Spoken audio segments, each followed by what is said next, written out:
kita idam-idamkan mendapatkan syafaat Rasulullah, syafaatnya Rasulullah SAW. Alhamdulillah, para pendengar setia Radio Republik Indonesia yang dimuliakan Allah Subhanahu wa taala. Alhamdulillah tibalah kita saat ini insya Allah sedang atau sedikit lagi akan masuk kepada Maulid Nabi Muhammad SAW. Di hari Sabtu nanti kita akan merayakan atau menyambut hari yang mulia itu, hari yang agung, hari yang istimewa untuk kita semua, momentum kelahiran Nabi Muhammad SAW, Maulidun Nabi Muhammadin SAW. Iyalah para pendengar semuanya, Nabi Muhammad, Nabi kita sendiri, Rasulullah, selalu juga Nabi sendiri itu pun juga ikut berbahagia dan senang, ikut merayakan secara tidak langsung akan apa? Yaitu akan kelahirannya sendiri, Maulid Nabi Muhammad itu sendiri. Iya, itulah Rasulullah SAW.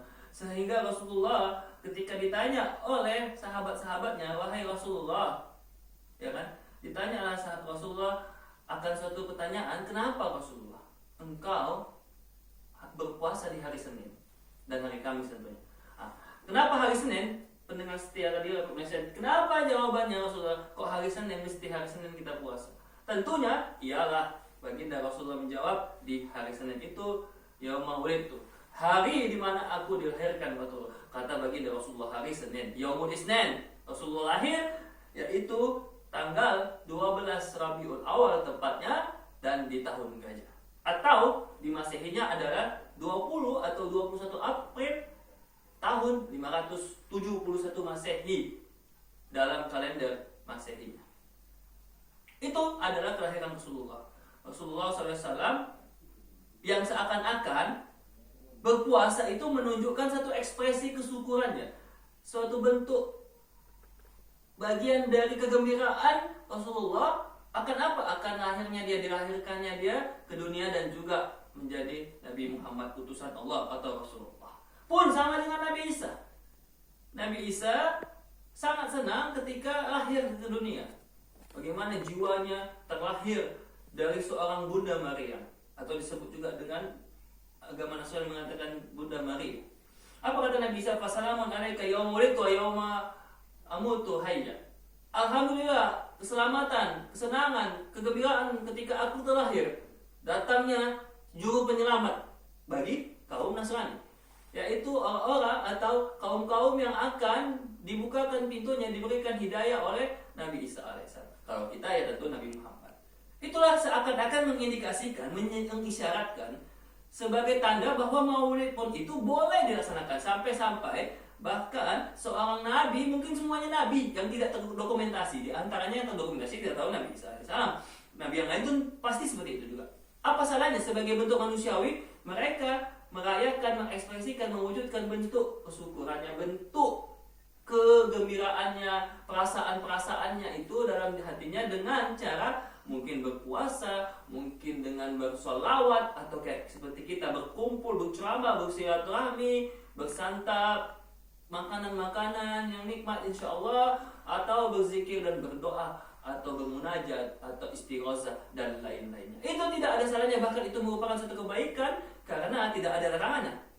Tidak disebutkan nggak boleh kita merayakan maulid, nggak boleh kita Isra Mi'raj, nggak boleh kita punggahan dan lain-lain. Tidak ada eksplisit secara langsung. Yang ada hanyalah bagaimana Allah memerintahkan apa yang diperintahkan Rasulullah kerjakan, yang dilarang tinggalkan. Bukan apa yang ditinggalkan, atau bukan garis benang merahnya, atau kata kuncinya adalah stressing pointnya bukan apa-apa yang tidak atau ditinggalkan Rasulullah itu tidak boleh, jangan sampai kalian sentuh atau kerjakan. Bukan seperti itu, tidak ada penekanannya di dalam Quran, apalagi dalam hadis. Wa ma nahakum, kata Allah, fatruku, apa-apa yang dilarang oleh Rasulullah fantahu, tinggalkan. Apa-apa yang diperintahkan yang kerjakan.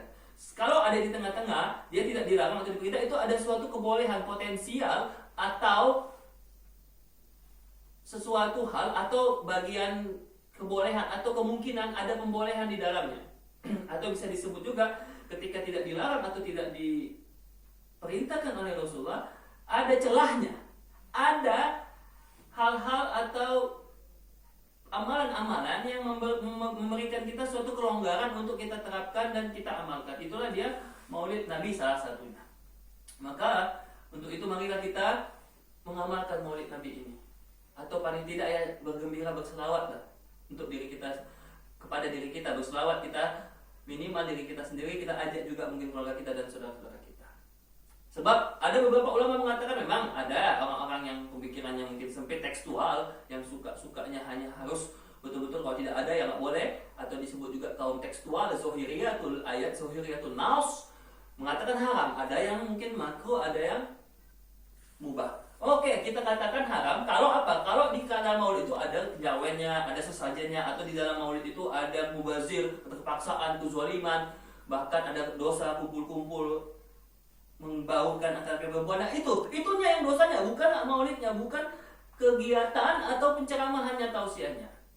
Kalau itu ada terjadi kemubaziran, kesyirikan atau kezaliman, kejawen sejajen itu, maka jatuhlah hukum merayakan maulidnya haram. Bukan maulidnya itu, tapi hal-hal yang menempel, hal-hal yang ada mengikuti di dalamnya, 1, 2, 3 tadi, poin-poin itu tadi, maka jatuhnya haram. Na'udzubillah, semua na'udzubillah. Bahkan beberapa ulama mengatakan hukum maulid Nabi itu wajib bagi kita merayakan maulidun Nabi.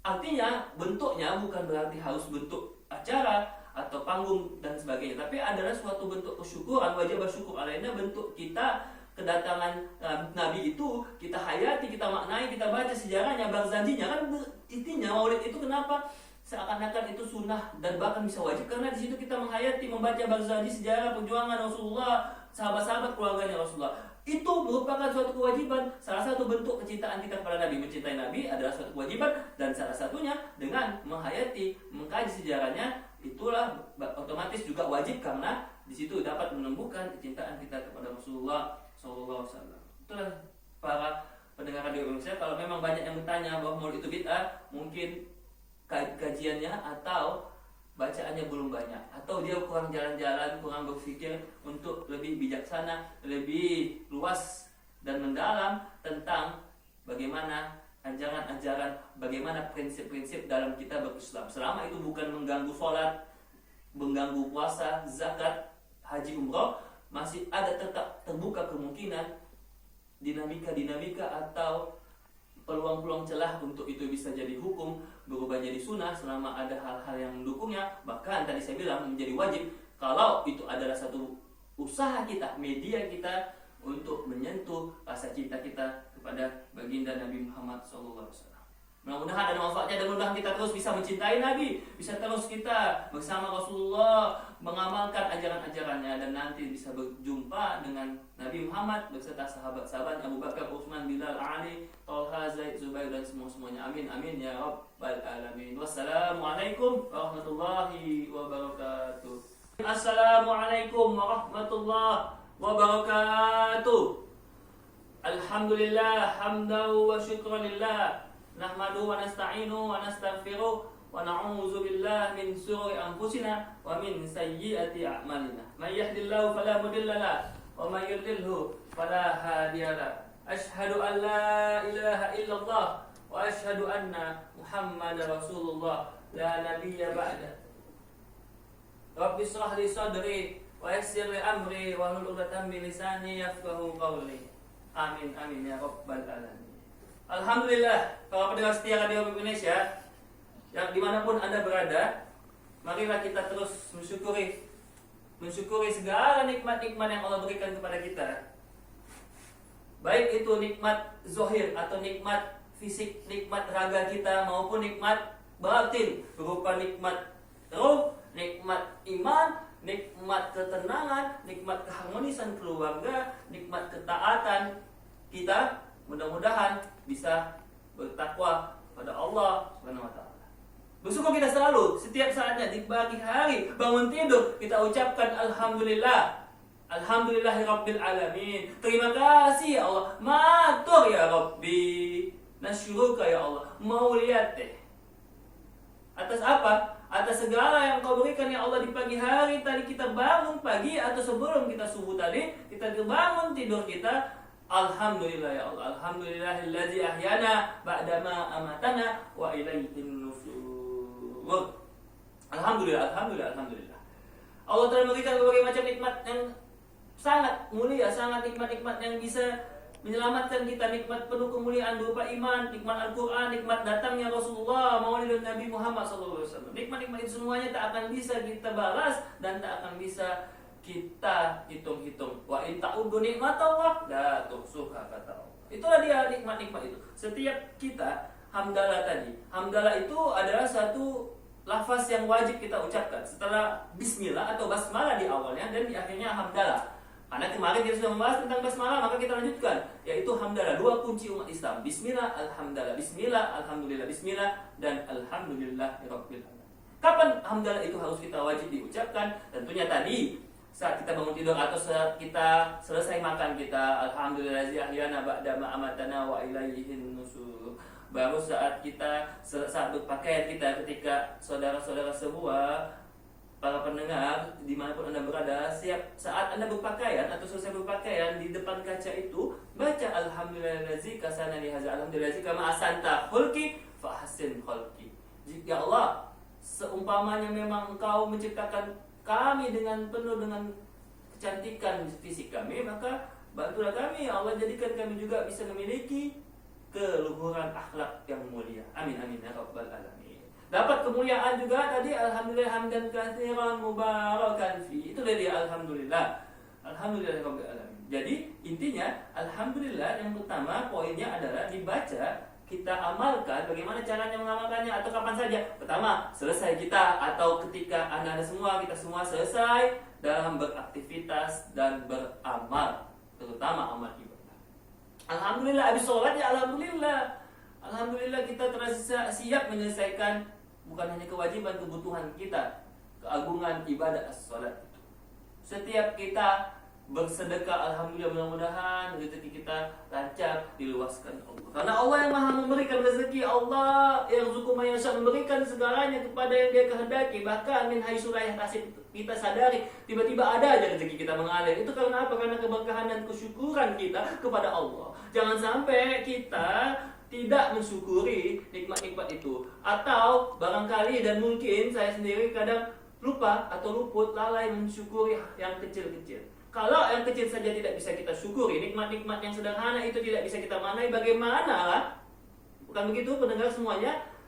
Pendengar setia yang ada di rumah, kita lihat, sering kita mungkin rasakan, kita sadari lah. Jika nikmat-nikmat yang sederhana yang sehari-hari kita rasakan tidak kita nikmati, kita rasai, kita hayati, dalami itu, bagaimana lah nanti Allah akan memberikan nikmat yang besar.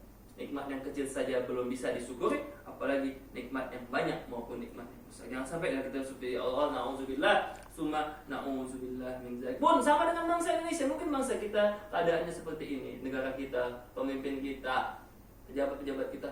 Karena apa? Bisa jadi mereka kurang bersyukur, bagaimana menerima keadaan yang ada saat ini. Kurang kaya. Jangan sampailah kita mendapatkan pemimpin-pemimpin seperti itu yang tidak amanah. Wal-'iyazu billahi ta'ala. Apa kata Rasulullah? Man lam yashkur qalilan, siapa yang belum bisa mensyukur yang kecil, maka dia pasti tidak akan dapat mensyukur yang banyak. Itulah dia. Baru dalam Al-Quran salah satunya di surah Ar-Rahman, qalilan ma tashkurun, sedikit dari kalian, hanya sedikit, hanya beberapa kelompok atau beberapa masyarakat yang mensyukuri nikmat Allah. Qalilan ma tashkurun. Maka hati-hatilah kita. La in syakartum, kata Allah, la in syakartum la azidannakum wa la in kafartum inna azabi lasyadid. Kalau kita tidak mau mensyukuri, akan Allah kasih azab, akan Allah turunkan balanya kepada negeri kita ini. Mungkin saja tsunami kemarin, gempa bumi, Sinabung, Gunung Krakatau, Merapi dan lain-lainnya, itu banjir lagi, apalagi na'udzubillah akibat teguran Allah karena tadi lagi-lagi kita kurang atau bahkan tidak mensyukurinya. Astagfirullah, summa astagfirullahaladzim. Jika kita menuai keberkahan itu akibat ibadah kita, ketaatan dan kesyukuran kita. Karena hidup ini kalau nggak bersyukur, bersabar, bismillah, alhamdulillah, beriman, bertakwa. Kalau tidak kita baik, ya pasti akan jahat. Itulah pasangan-pasangannya. Kalau tidak bersyukur, ya ingkar. Na'udzubillah, summa na'udzubillah. Maka marilah kita terus mendekatkan diri kepada Allah. Ada kisah-kisah yang menarik bagaimana orang-orang yang bersyukur itu, manusia ini memang gak akan ada habis-habisnya dia untuk mendapatkan nikmat, mengumpulkan kekayaan. Contoh, kita lihat ini, pendengar setia, 102 FM yang dimanapun Anda berada di subuh yang penuh berkah ini, kita naik kereta nih. Kita naik kereta. Kita nengok orang naik kereta. Kereta kita misalnya Supra atau Karisma. Menengok orang naik Vario, menengok orang naik Nmax, melihat orang lagi naik Harley, bahkan naik Ducati dan lain-lainnya, kita jadi iya. Atau sebelumnya misalnya ada orang yang jalan kaki, nengok orang naik sepeda, kepengen naik sepeda. Yang naik sepeda nengok sepeda yang lain, kepengen tergiur mau ganti sepeda yang mahal, sepeda Brompton, sepeda London dan lain-lainnya. Akhirnya dia punya sepeda, dia gak puas-puas juga lah, dia mau naik kereta yang tadi mau kereta Harley Davidson, dia mau kereta Ducati, mau kereta Moge dan lain-lainnya. Itulah akhirnya yang punya kereta pun akhirnya kepengen juga nengok orang naik mobil, enak ya naik mobil ya, gak kepanasan ya, naik mobil bisa kita kemana aja, nggak usah takut panas dan hujan. Akhirnya kepengen naik mobil. Yang udah punya mobil pengen, yang punya mobil lagi ya kepengen, dia pengen Avanza, yang Avanza kepengen mungkin dia Expander, Pajero, Fortuner dan mobil-mobil lain. Akhirnya yang udah punya mobil kepengen, udah puas, udah banyak mobil Bugatti-nya, mobil Lamborghini-nya, mobil Ferrari-nya kepengen juga lagi, dia meningkat lagi kepengennya atau keinginannya, kebutuhannya menggebu-gebu, dia udah ada banyak mobil koleksi mobilnya, hartanya, uangnya. Akhirnya dia pengen memiliki istana, memiliki satu pulau, merasa dunia ini milik dia, memiliki satu pulau untuk dia semuanya, bahkan memiliki jet private dan lain-lainnya. Alhamdulillah. Ibarat kalau kata Nabi, manusia ini ketika dikasih satu gunung emas, satu gunung emas untuk dia sendiri, gak akan puas. Kata Nabi, pasti iya, orang itu yang rakus itu akan mau gunung emas lainnya. Itulah kita berdoa, berlindung, kata Nabi, berlindung kita dari kerakusan, dari kepelitan. Nauzubillah minal jubni wal bukhl. Sebab ketika kita pelit, hati-hati kita pelit. Nanti ketika kita pelit itu ibarat seperti keran yang mengalir deras. Ketika kita tahan keran itu, alirannya atau mata air yang dari gunung tadi ditahan, dia dihambat, maka nanti akan dia membeludak. Itulah nanti bisa berupa bentuknya azab, penyakit, kesulitan dan lain-lainnya. Itulah yang harus kita ingat-ingat. Maka kembalikan semuanya kepada Allah. Kita harus merenungkan diri kita, merenungkan bagaimana supaya kita bisa digolongkan Allah menjadi hamba Allah yang min ibadika syakirin, wa ja'alna min ibadika sabirin, wa ja'alna min ibadikal muttaqin. Mudah-mudahan itu kesyukuran itu bisa kita terima. Apapun yang Allah berikan, baik itu kebaikan atau keburukan, baik itu kesulitan atau kesenangan, semuanya itu semua adalah hakikatnya dari Allah, dan itu hanya untuk menguji kita, hanya untuk meningkatkan tujuannya sebagai kita untuk beriman, untuk meningkatkan keimanan, ketakwaan kita kepada Allah Subhanahu wa taala. Mudah-mudahan ada manfaatnya. Untuk itu marilah kita terus tak lupa mengucapkan dan mengamalkan bismillah dan alhamdulillahirabbil alamin. Wabillahi taufik wa hidayah. Wassalamualaikum warahmatullahi wabarakatuh.